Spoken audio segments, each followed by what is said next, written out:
a você que está aqui nessa manhã. Esse é o terceiro encontro dessa série, Ele Ressuscitou, Testemunhas da Páscoa. Durante esse mês nós estamos conversando sobre testemunhas da Páscoa. Pessoas que foram impactadas, pessoas comuns, impactadas diretamente com a presença corporal do Cristo ressurreto. E assim elas se tornaram testemunhas oculares do Cristo que ressuscitou dos mortos e apareceu com seu corpo glorificado. O primeiro domingo nós conversamos sobre a primeira testemunha, a privilegiada Maria Madalena, que chegou lá em virtude do seu zelo e a sua jornada de discipulado. Semana passada nós conversamos sobre os discípulos de Jesus. E hoje nós vamos falar sobre um encontro específico com o apóstolo Pedro.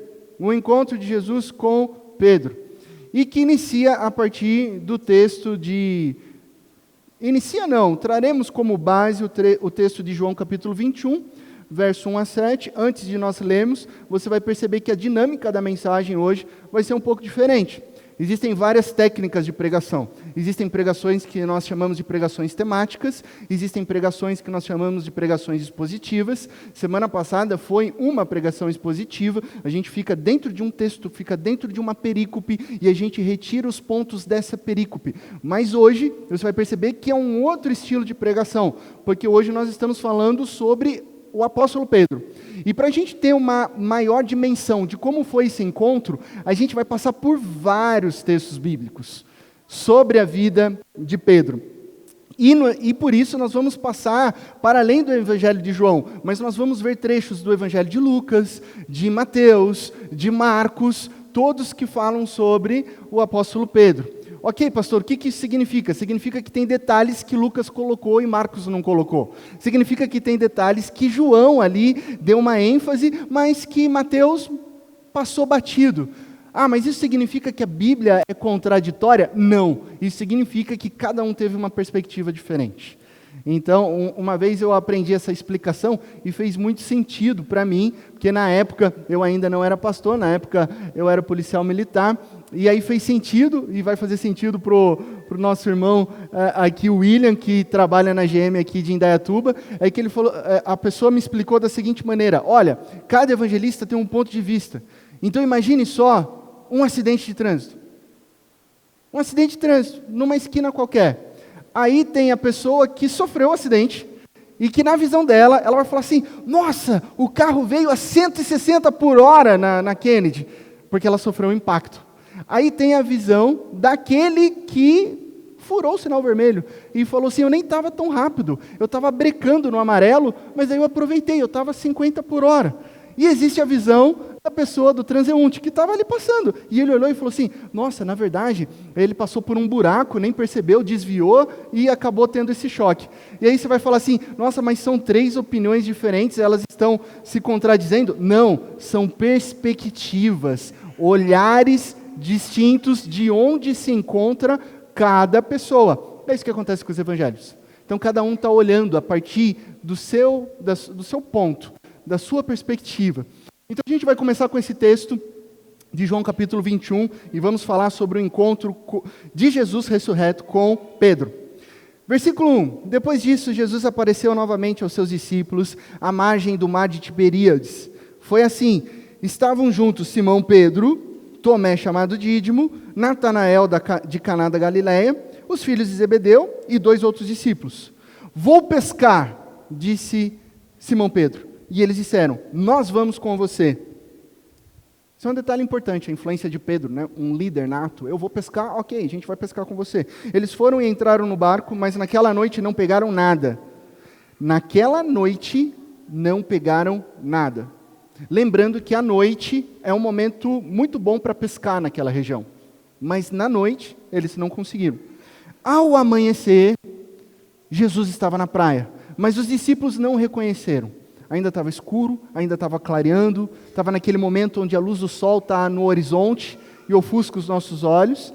E ele lhes perguntou: filhos, amigos, ou no grego, crianças, e por isso tem esse tom de proximidade, vocês têm algo para comer? Eles responderam que não. Ele disse: lancem a rede do lado direito do barco e vocês encontrarão. Eles a lançaram e não conseguiam recolher a rede, tal era a quantidade de peixes. Tudo muda quando Jesus está lá. Vamos orar? Deus, Pai de amor, obrigado, Pai. Obrigado porque tudo muda quando o Senhor está presente. Quando depois de uma noite escura, de uma noite longa, de uma noite de frustração, o Senhor aparece, o Senhor amanhece nas nossas vidas e clareia todas as coisas. É isso que nós queremos nessa manhã, pedir que o Senhor clareie o nosso interior, e assim a gente possa aprender com Pedro, como ser testemunhas da ressurreição hoje, aqui e agora. É no nome de Cristo que nós oramos. Amém e amém. Nós vamos ler vários trechos da Bíblia, para entendermos qual que é a situação do momento de vida de Pedro, quando ele é encontrado por Jesus. E o título da mensagem de hoje é Vai Clarear. Vai clarear porque amanheceu. Vai clarear porque amanheceu. Por isso que nós começamos a leitura de uma noite de frustração e que é rompida pela manhã, onde tudo clareia porque amanhece. Antes de clarear, obviamente tem a escuridão da noite. Claro. E aproveitando essa metáfora, essa imagem simbólica, quantos aqui, eu vou fazer duas perguntas, né? E a primeira é, quantos aqui conhecem ou já assistiram Star Wars? Levante a sua mão e deixe a sua mão levantada. Star Wars, ok? Ainda com as mãos levantadas, permaneça você que é fã dessa franquia. E quem não é tão fã pode abaixar. Gente, a gente tem bastante fã, que legal, que legal. Agora todo mundo pode abaixar as mãos. Então você que é fã dessa franquia, você reconhece a expressão, o lado sombrio da força. O que é o lado sombrio da força? O instrumento principal dos Lord Sith e o maior inimigo da Ordem Jedi. O lado sombrio da força é o oposto ao lado luminoso da força. E o seu poder vinha das emoções negativas, da raiva, da morte, da destruição. E isso vinha com um poder muito forte que era difícil de controlar por serem emoções negativas. Vamos aprender um pouco mais sobre isso com o mestre Yoda. E é muito interessante o jeito que ele fala, né? O lado negro mais forte não é, porém sedutor bem mais. Se uma vez iniciado o caminho sombrio, consumir você, ele irá.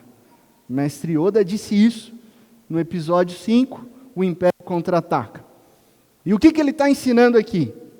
Dentro da perspectiva de Star Wars, e que nós aplicamos ao lado sombrio das nossas vidas. O lado sombrio é o lado da corrupção do coração. O lado sombrio é o caminho para o mal. E é interessante que em Star Wars é sempre claro que por esse caminho é se deixar ser guiado pelas emoções de raiva, pelas emoções de agressão e emoções do medo. Será que a nossa testemunha hoje teve algum tipo de lado sombrio? Será que Pedro, então, é um tipo de Darth Pedro? Nossa, agora eu peguei pesado com Pedro, né? Aqui. Vamos dar uma olhada em alguns textos dos evangelhos. E para isso a gente vai recapitular a história de Pedro. Me acompanhe agora no evangelho de Marcos, capítulo 14. Marcos, capítulo 14, verso 27. O contexto é da última ceia, antes de Jesus ser preso. Marcos 14, a partir do verso 27, também está sendo projetado aqui. Disse-lhes Jesus: vocês todos me abandonarão, pois está escrito, ferirei o pastor e as ovelhas serão dispersas. Mas depois de ressuscitar, irei adiante de vocês para a Galileia. Pedro, ó, nosso personagem aqui, Pedro declarou: ainda que todos te abandonem, eu não te abandonarei. Uau, que frase bonita, né? Bateu no peito. Ainda que todos esses babacas aí, ainda que todos esses fracotes aí te abandonem, eu, Senhor, jamais, eu sou diferente, Senhor. Eu sou o cara, eu sou o Pedro. O Pedro não pisa em falso. O Pedro não cai. O Pedro está contigo, Senhor, até na morte. Respondeu Jesus, versículo 30. Asseguro-lhe que ainda hoje, que esta noite, antes que 2 vezes cante o galo, 3 vezes, Pedro, não só uma, mas 1, 2, 3, você vai me negar. Está batendo no peito aí que você não vai me abandonar? Alexa, colocar na agenda. Pedro, hoje à noite, vai me negar 3 vezes. Só vou colocar no seu calendário aí, Pedro, para você perceber. Versículo 31. Mas Pedro insistia ainda mais. Mesmo que seja preciso que eu morra contigo, nunca te negarei. E aí todo mundo, né, olha para Pedro como líder, todo mundo fala assim, e os outros disseram o mesmo, nós também, nós também. Aí eles partem com Jesus para o primeiro desafio, que é o jardim de Getsemane. E lá eles precisam fazer o quê? Orar e vigiar com Jesus. Eles já falham ali, né? É o início das provações finais de Cristo, era para orar com Jesus, Pedro dorme. Pedro dorme e não ora. Jesus cutuca, está com sono, ele continua dormindo, toma uma bronca de Jesus, e neste momento chega uma multidão armada de espadas e varas. Isso é um recorte do texto bíblico, uma multidão armada com espadas e varas. E essa multidão é para quê? É para prender Jesus. Eles querem prender Jesus. Agora, eu preciso te lembrar da promessa de Pedro. Chega uma multidão armada para prender Jesus, e vocês se lembram da promessa de Pedro, né? Senhor, mesmo que todos te abandonem, eu morro com o Senhor. Eu estou contigo.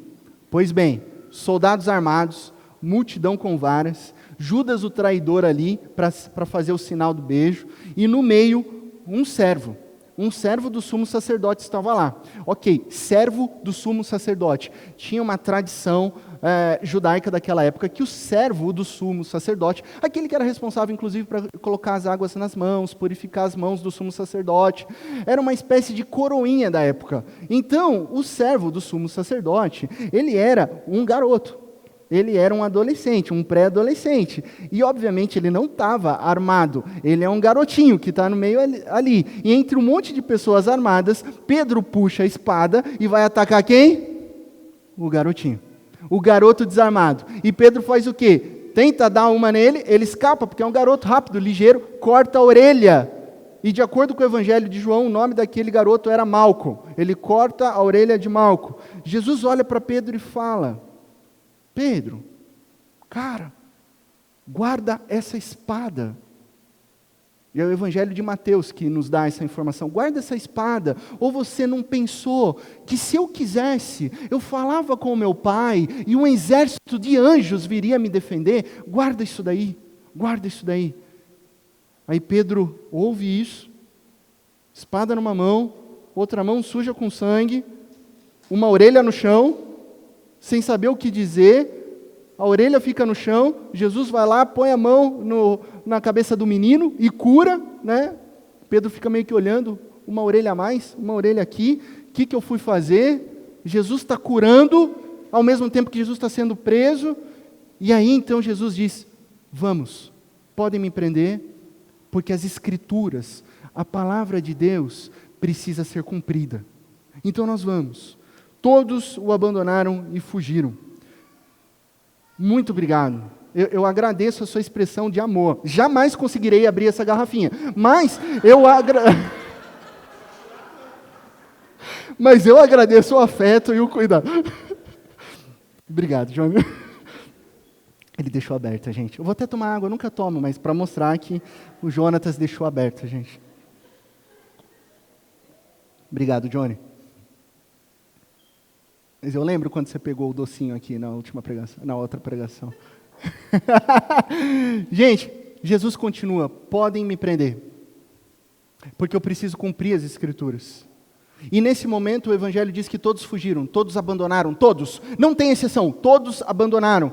E se você acha que era esse o lado sombrio de Pedro, eu quero que você volte agora para o Evangelho de João, capítulo 18, verso 15. Evangelho de João, capítulo 18, verso 15. Agora a gente volta para o Evangelho de João. Passou esse momento que Jesus foi preso, e aí continua a narrativa. Simão Pedro e o outro discípulo estavam seguindo Jesus. Por ser conhecido do sumo sacerdote, esse discípulo entrou com Jesus no pátio da casa do sumo sacerdote. Mas Pedro teve que ficar esperando do lado de fora da porta. O outro discípulo, que era conhecido do sumo sacerdote, gente, esse é um jeito de João escrever. Ele sempre fala o outro discípulo, mas ele está falando, sou eu. né? É o outro discípulo, a discípula quem Jesus ama, sou eu. Né? O discípulo a quem Jesus ama, o discípulo que tem os contatos com o sumo sacerdote, sou eu. Talvez ele tinha alguma treta com Pedro, ele está mostrando que ele tem os contatos e Pedro não, enfim, isso não importa, mas esse discípulo é o João. E o outro discípulo que era conhecido sumo sacerdote voltou, falou com a moça encarregada da porta e fez Pedro entrar. Ok, Pedro, você pode entrar, pode vestir a sua camisetinha de sou amigo do João, o João deixou você entrar, entra aqui. Versículo 17, ela então perguntou a Pedro, você não é um dos discípulos desse homem, Cristo Jesus? Qual que foi a resposta dele? Ele respondeu, não sou. Não sou. Eu queria que você prestasse atenção de novo na pergunta que essa jovem fez. Você não é um discípulo? Pedro responde, não. Eu nunca fui discípulo dele. Eu não conheço quem é ele. Eu não sei e não quero saber quem é Jesus. Eu não sou discípulo dele. Versículo 18, fazia frio. Os servos e os guardas estavam ao redor de uma fogueira que haviam feito para se aquecer. Pedro também estava em pé com eles, aquecendo-se. Aí tem uma outra história ali entre essas perícopes, por isso a gente pula para o verso 25. No verso 25 continua. Então Simão Pedro estava se aquecendo, perguntaram-lhe pela segunda vez, você não é um dos discípulos dele? E ele está lá se aquecendo com os guardas, né? Ele nega dizendo, não sou. De novo a pergunta, você é um discípulo de Jesus? Não sou, não conheço, jamais, nunca. Vocês estão se confundindo. Até que chega o verso 26, e um dos servos, olha, e eu amo a Bíblia porque olha esse detalhe, um dos servos do sumo sacerdote, parente do garoto sem orelha, que tem uma orelha nova, que Pedro cortou, insistiu, eu não o vi com ele lá no olival, lá naquele jardim do Getsemane, não foi você que estava lá no jardim? Aquela pergunta direta, eu estava lá, eu vi você, olha, eu sou bom de guardar o rosto das pessoas, e eu tenho certeza que é você, ainda mais quando as pessoas cortam a orelha do meu primo. Você decepou a orelha do Malquinho, filho do tio Malco, lá da rua de trás, eu sei quem é, você é meu primo. Você fez isso com meu primo, é você mesmo? Mais uma vez, pela terceira, Pedro negou. E imediatamente cumpre-se a profecia. O galo cantou. Como nós não temos muito tempo aqui em pregação para abordar todos os detalhes, eu peço que você confie em mim, depois você pode ir no Evangelho de Marcos 14 e conferir durante a semana. Porque Marcos diz que Pedro não estava apenas negando, mas Pedro estava amaldiçoando e fazendo juramentos de que jamais tinha conhecido Jesus. Depois confere em Marcos capítulo 14, você que está tomando notas, amaldiçoando e fazendo juramentos de que ele jamais, nada a ver. Eu segui esse mestre? Nunca. Eu não conheço, eu nem sei quem é, eu não quero saber. Ao mesmo tempo que Jesus estava passando por um julgamento cheio de falsas testemunhas, de mentiras, que estavam condenando à morte, Pedro estava negando, Pedro estava tirando o seu corpo fora, Pedro estava amaldiçoando, Pedro estava colaborando com a condenação de Cristo Jesus.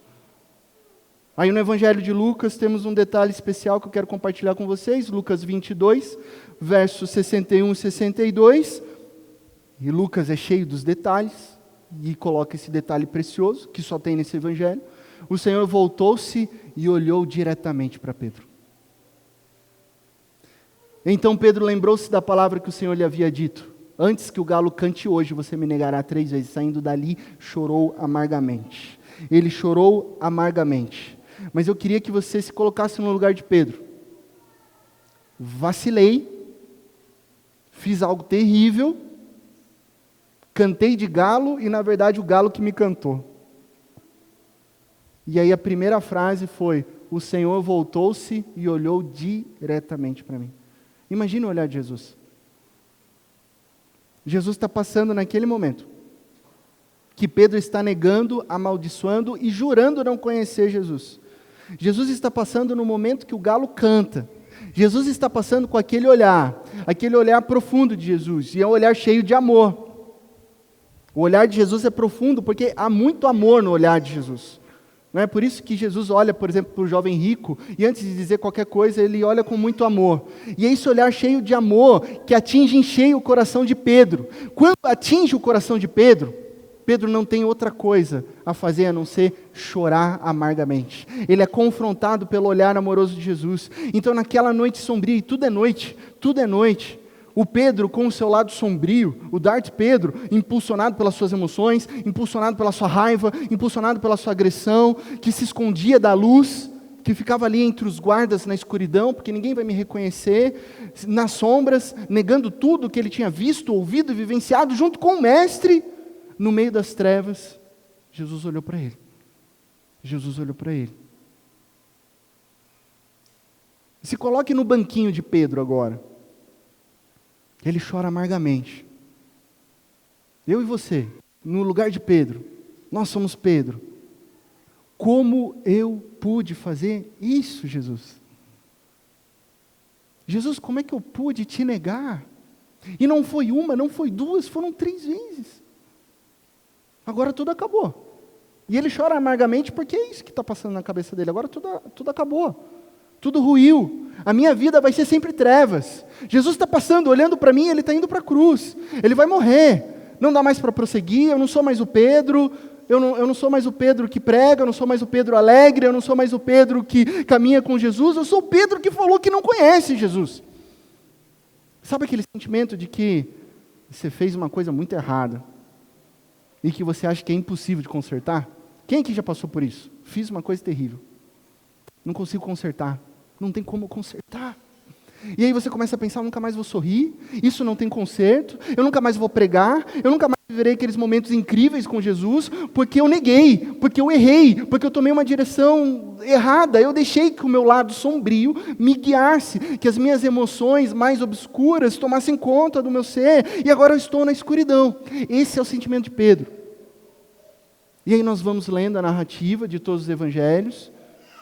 Jesus é condenado à cruz, Jesus é morto, depois de morto Jesus é sepultado, mas aí Jesus ressuscita. E como vimos semana passada, Jesus aparece ressurreto aos seus discípulos. Aí você pensa assim, ok, está tudo certo, o mestre ressuscitou, Jesus ressuscitou, e está tudo ótimo agora, a alegria toma conta de todos, sim, para todos, mas e para Pedro? E para Pedro, que toda vez que olha para Jesus, fala assim, neguei ele 3 vezes. Imagine para Pedro, olhar para Jesus e se encher de vergonha. Imagine para Pedro se remoendo. Porque Jesus não acusa. Jesus não veio para acusar, Jesus veio para salvar. Quem acusa é o adversário de Deus. Jesus é o nosso advogado, Jesus nos salva. Só que muitas vezes nós colocamos pesos pesados sobre as nossas vidas. A vergonha do passado, a vergonha dos erros, a vergonha de ter negado Jesus 3 vezes. Então Pedro está ali, só que ele está meio sorrindo sem jeito, sabe? Jesus apareceu, todo mundo, o nosso mestre está aqui. Pedro, eu sou um lixo. Não confiei. Neguei. Então Pedro está na noite ainda. Pedro está na noite. Até que ele diz, vou pescar. Eu vou pescar porque eu estou na noite. Ele diz isso, como um líder nato, os seus companheiros o seguem. E esse é o texto que a gente começou lendo, que é esse daqui. Depois disso, Jesus apareceu novamente aos seus discípulos à margem do mar de Tiberíades. Foi assim, estavam juntos Simão Pedro, Tomé chamado Dídimo, Natanael de Caná da Galileia, os filhos de Zebedeu e 2 outros discípulos. Vou pescar, disse-lhe Simão Pedro. Não tem mais o que fazer, eu vou pescar. E eles disseram, nós vamos com você. Eles foram e entraram no barco, mas naquela noite não pegaram nada. Eu vou voltar para a minha antiga profissão. Essa expressão, vou pescar, é muito significativa. Eu não sou mais o Pedro pregador. Eu não sou mais o Pedro que teve o chamado para ir falar às multidões e às pessoas. Eu vou pescar peixe. Eu vou fazer aquilo que lá atrás eu fazia e é a única coisa que me resta fazer. Então ele está meio depressivo aqui, né? Voltar a pescar é voltar à vida antiga, antes do encontro com Jesus. E na noite, no meio da noite, que ele achava que iria conseguir pescar, porque era o momento mais propício, ele não consegue nada. Ele não consegue nada. Aí surge o versículo 4. Ao amanhecer, Jesus estava na praia, mas os discípulos não o reconheceram. Ele lhes perguntou, filhos, vocês têm algo para comer? Eles responderam, claro que não, Jesus. Não tiramos nada aqui.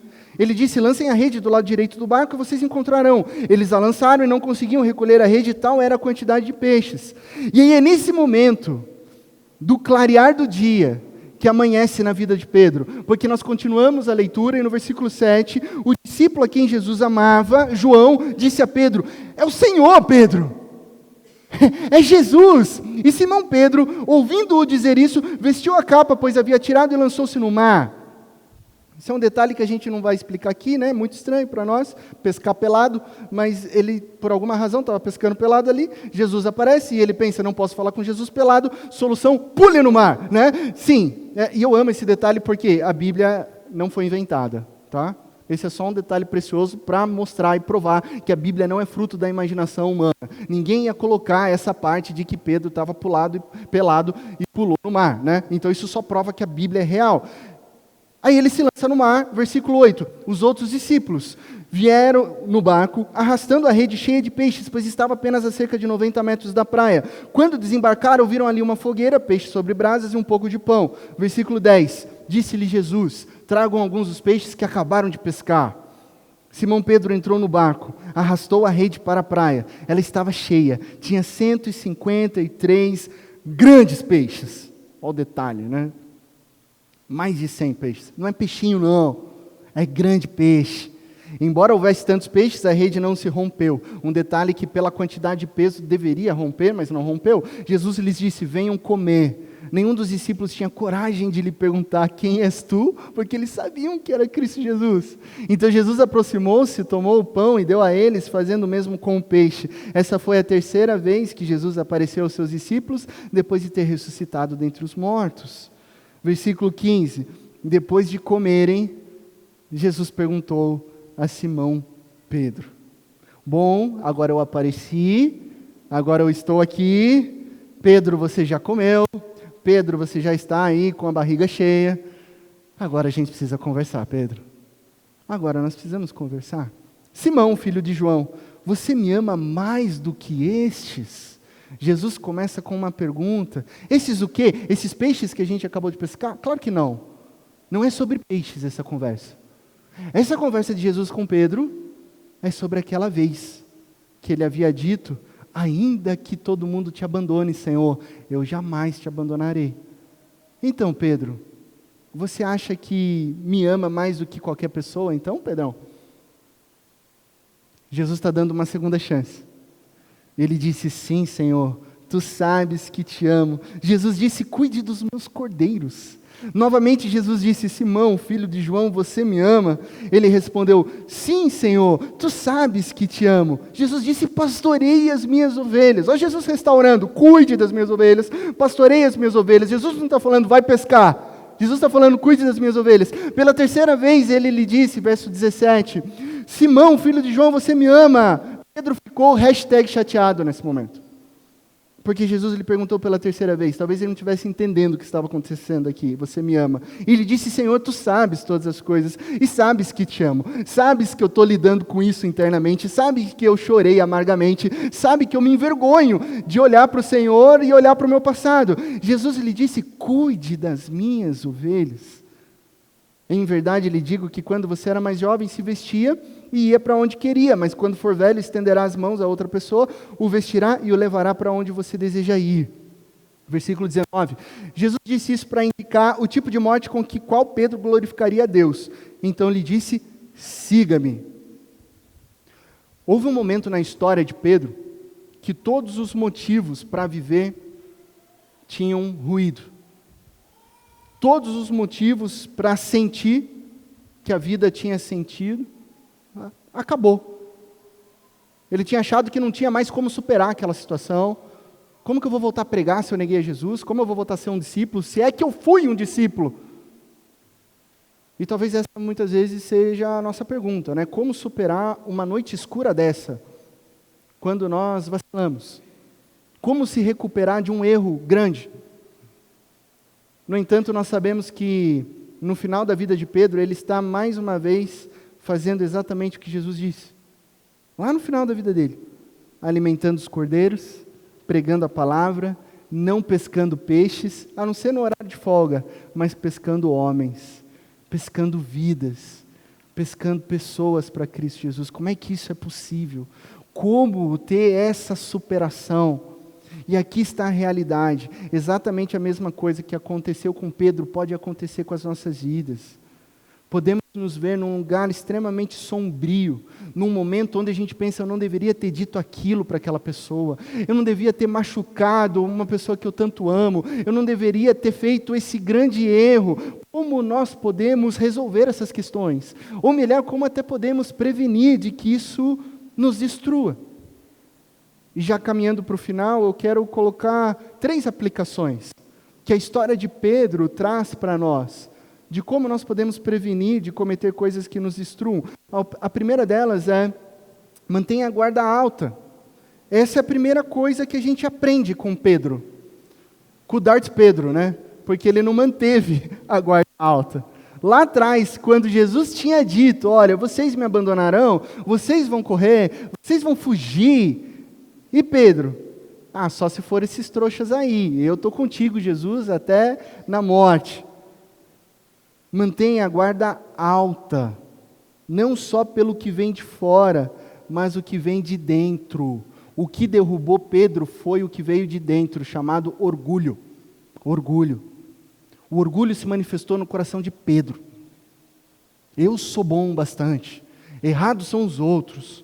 Jesus havia dito, vem uma noite difícil. Pedro, ao invés de refletir sobre, ele deixou se levar pelo orgulho. Eu não, Senhor, eu jamais. Jamais, os outros sim, eu não. Nós precisamos tomar cuidado com isso, com o orgulho que vem de dentro. Manter a guarda alta contra o orgulho que vem de nós mesmos, o orgulho que vem da nossa arrogância, muitas vezes criticando outras perspectivas religiosas, outras igrejas. Está vendo a igreja do fulano? Está tudo fazendo errado. A igreja do cicrano lá está fora da Bíblia. Está vendo aquela igreja ali que é herética? Ok, nós temos que analisar e julgar as ações a partir da Bíblia. É isso que a Bíblia nos ensina. Mas que a arrogância não seja o nosso pressuposto inicial. Que a gente sempre olhe, inclusive para as coisas erradas, com temor, para que a gente não caia, porque a Bíblia fala, você que está de pé, cuidado para que você não caia. Para de ficar apontando o dedo do outro, o dedo para o outro, observe os erros dele, e com temor e tremor, peça para Deus que você não caia nesses mesmos erros, e que você tenha um coração contrito para auxiliar as pessoas que caíram nesses erros. Onde você se mostra alguém que é vulnerável também, falha aos erros e que necessita de Cristo Jesus. Aquele que está em pé, cuidado para que não caia, porque é difícil de cair quando você está no chão já. Mas quando você está no alto do seu orgulho, aí é fácil tropeçar e cair. Mantenha a guarda alta. Precisamos ficar alertas, pois podemos fazer exatamente o que Pedro fez. Então fique alerta com o seu casamento. Fique alerta com as suas finanças. Fique alerta com a criação dos seus filhos. Está vendo? Olha o filho da Maria Joaquina. Olha só, perdido nesse mundo. Olhe para o seu filho. Olhe para a sua criação.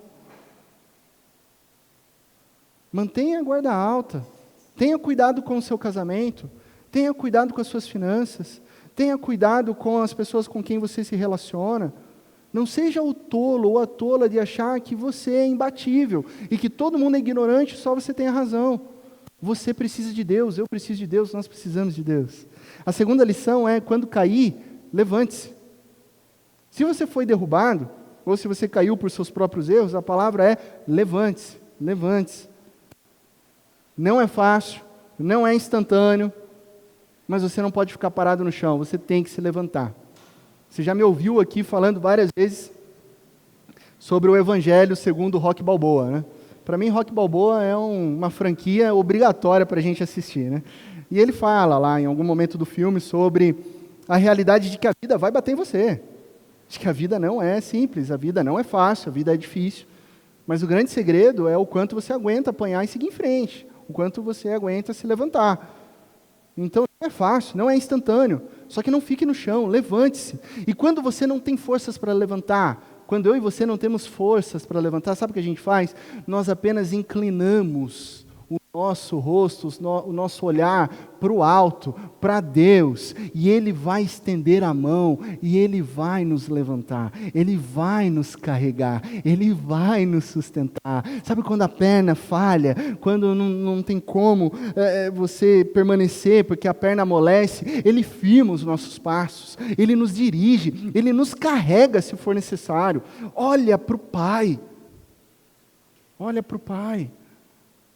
Porque é o que o Pai faz, Ele nos levanta. Ou você acha que Deus não quer nos ajudar a levantar? Claro que Ele quer, Ele está para isso, Ele é a nossa força. Semana passada a gente estava conversando depois do café, lá embaixo, naquele momento prazeroso ainda de culto, que a gente fica compartilhando e sorrindo, a gente estava ali bem embaixo da escada, né? E aí o Martim estava brincando na escada. Criança adora brincar na escada, criança adora lugares perigosos, né? Daí estava brincando ali na escada, subindo, descendo, e aí ele se desequilibrou, e ele estava no primeiro degrau, aí ele caiu direto para o chão, caiu e rolou assim, blum. Aí ele ficou de cara para cima, começou a chorar, olhando para o Mauro, olhando para o pai dele, que foi lá e levantou. Então aquela criança não tinha nada a fazer, a não ser olhar. Pequenininha, eu vou olhar para o meu pai, porque meu pai vai me levantar, porque meu pai vai tirar daqui. E foi isso que o pai dele fez. E é isso que Deus faz conosco. E por isso que o nosso pai está perto. E por isso que nós somos como crianças, porque quem é pai de criança sabe que não vai cair só uma vez hoje. Não vai cair 5 vezes só essa semana. A criança cai. Mas nós estamos lá para levantá-las. Essa é a nossa função. Então, como crianças, Deus sabe que nós eventualmente caímos. Mesmo antes de cair, Deus sabe que a gente vai cair, e por isso Ele nos levanta. Então, Deus sabia que Pedro ia cair. Outro detalhe importante que tem lá em Lucas, né? Contudo, eu orei por você, Jesus dizendo, para que a sua fé não desfaleça. Quando, porém, você se converter, fortaleça os seus irmãos. Contudo, eu orei por você para que a sua fé não desfaleça. Quando, porém, você se converter, fortaleça os seus irmãos. Deus não prevê somente a nossa queda, mas principalmente a nossa restauração. Deus sabia que iria restaurar Pedro.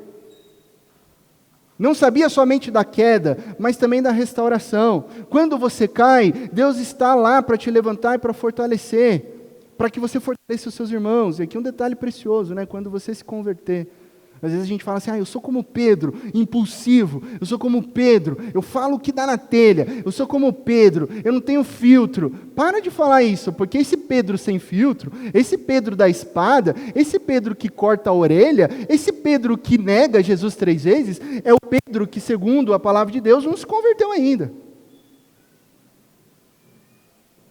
O Pedro, depois da conversão, é o Pedro que pastoreia as ovelhas de Cristo Jesus, é o Pedro que ama. É o Pedro que chama de filhos. Então essa é a lição. Quando você cai, Deus está lá para te levantar, não fique parado. E a terceira e última lição, não fique preso. Pedro, não fique preso em sua queda, não fique preso no seu passado, nos seus erros. Sabe qual é a maneira mais fácil de nos prendermos nos erros do passado? Você quer se prender no erro do passado? Você quer ficar num ciclo que você nunca vai conseguir sair da vida? Simples. Olhando para a vida dos outros e comparando com a sua vida. A comparação nos aprisiona. Você quer ficar preso para o resto da sua vida? Comece a olhar para a grama do vizinho.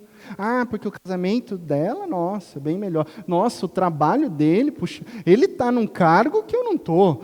Porque os filhos dele são bem mais bonzinhos que o meu. Aí você começa a comparar com tudo, sem olhar para a sua vida, para as suas bênçãos. Aí você fica preso. De novo, precisamos lembrar do diálogo de Jesus com Pedro. Jesus dizendo, meu amigo, eu tenho um plano maravilhoso para você. Jesus está tendo uma conversa, depois que Jesus aparece, depois que Jesus amanheceu na vida dos discípulos, ele tem uma conversa só com Pedro, porque é a restauração de Pedro. Eu tenho planos para vocês. Pedro, você vai alimentar os meus cordeiros. Pedro, vai pastorear as minhas ovelhas. Pedro, você vai pregar, vai ensinar, vai guiar as pessoas. Pedro, você vai ser pescador de homens. Pedro, você está voltando para o jogo. Você está voltando para o lugar onde você nunca devia ter saído e que eu te chamei. Só que não vai ser fácil, Pedro. Inclusive, no final da sua vida, você vai ser perseguido, Pedro.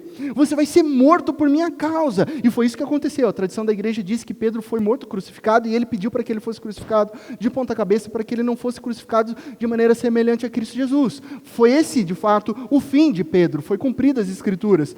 Mas o que importa para você, Pedro, hoje, é que amanheceu na sua vida. E você foi restaurado, meu irmão. Você vai pastorear, você vai sorrir, você vai fazer aquilo que Deus te chamou para fazer, porque Deus tem planos bons de esperança para você. Aí Pedro vira e fala: obrigado, Senhor, você me restaurou. Não, ele fala o seguinte no versículo 20: voltou-se e viu que o discípulo a quem Jesus amava o seguia. Esse era o que estivera reclinado sobre o peito de Jesus durante a ceia, e perguntava: mas Senhor, quem te irá trair? Quando Pedro viu, perguntou: Senhor, e quanto a ele? Pedro escutou tudo aquilo, e a resposta para Jesus foi: mas e o que vai acontecer com João? Senhor, maravilhoso isso que você está falando para mim. Eu estava preso na minha vergonha. Obrigado, o Senhor me libertou. Mas só uma perguntinha: e João, ele não morre também? É só comigo? Vai ser difícil só para mim? E João? E aí eu adoro a resposta de Jesus, objetiva e gentil. O que te importa? Se eu quiser que ele permaneça vivo ou não, o problema é meu. O que te importa? Quanto a você, aí Jesus traz a conversa de novo. Eu estou falando com você, Pedro. Não estou falando sobre João. Quando eu falar com João, eu vou e falo com João. Tá? Então para de comparar a sua vida com o João, a sua vida com o André, porque deixa que eu vou falar com o André, eu que vou falar com o João. Eu estou falando com você. Quanto a você, meu amigo, siga-me. É com você, siga-me. Quando nós ficamos de fiscais da graça de Deus, da vida dos outros, nós não percebemos a graça de Deus nas nossas vidas. Pedro não estava percebendo que ele estava sendo restaurado da cabeça aos pés por Cristo Jesus, porque está fiscalizando a graça na vida dos outros. Então João, tanto que tinham uma crença naquela época de que João não iria morrer, por causa desse texto, né?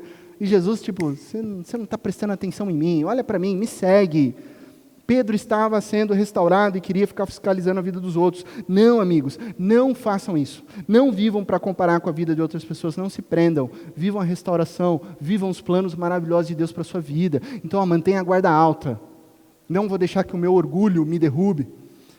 Eu vou tirar esse orgulho. Eu vou viver uma vida de humildade como Jesus. Quando eu cair, porque se eu cair, Deus me levanta, eu vou me levantar. Não fique preso. Essa é a história de Pedro. Essa é a testemunha da ressurreição. Alguém que cai, alguém que está na noite sombria, alguém que está preso, que vive uma escuridão terrível, uma noite que não parecia ter fim, pescando de madrugada, sem nenhum sucesso, tentando voltar para a vida antiga, mas aparece Cristo ressurreto nas nossas vidas. Quando Jesus aparece, Ele clareia, porque Ele é o nosso amanhecer, Ele é a nossa luz. Quando Jesus aparece na sua vida, Ele dissipa a escuridão, todas as sombras da nossa história. Sabe, os nossos erros, a nossa vergonha do passado é dissipada pela presença de Jesus, porque Ele nos restaura. Se Pedro tinha aquela coisa mal resolvida lá atrás, porque negou Jesus 3 vezes, agora Jesus pergunta 3 vezes se ele ama, não para acusar, mas para resolver de uma vez por todas essa vergonha, e dizer: Pedro, isso ficou para trás, agora Pedro, vem e me segue. Esse é o chamado de Jesus, vem e me segue. Para de falar sobre negar, esquece isso. Eu já te perdoei, eu morri na cruz por você, justamente por isso. Vem e me segue. A noite acabou, o dia amanheceu. Então clareou não apenas fisicamente, mas a ressurreição é símbolo de um novo dia, de uma nova história, de uma nova vida. Jesus vem inaugurar um novo amanhecer em nós hoje. Vai clarear porque amanheceu. Sempre vai clarear na minha vida e na sua vida, porque já amanheceu. Jesus já ressuscitou. Jesus vive. Jesus restaura. Essa é a nossa esperança. Quando você se vê numa noite escura, seja qual for a circunstância, você vai falar para o seu coração: vai clarear, porque já amanheceu. Essa é a mensagem de Deus para nós. Cristo Jesus cumpriu aquilo que foi dito no Antigo Testamento. O choro pode durar uma noite, mas a alegria rompe, a alegria inaugura, a alegria vem pela manhã. Por quê? Porque Cristo Jesus é o nosso amanhecer. Que Deus te abençoe, na mais absoluta certeza de que em Cristo Jesus todas as coisas ficarão bem. Feche seus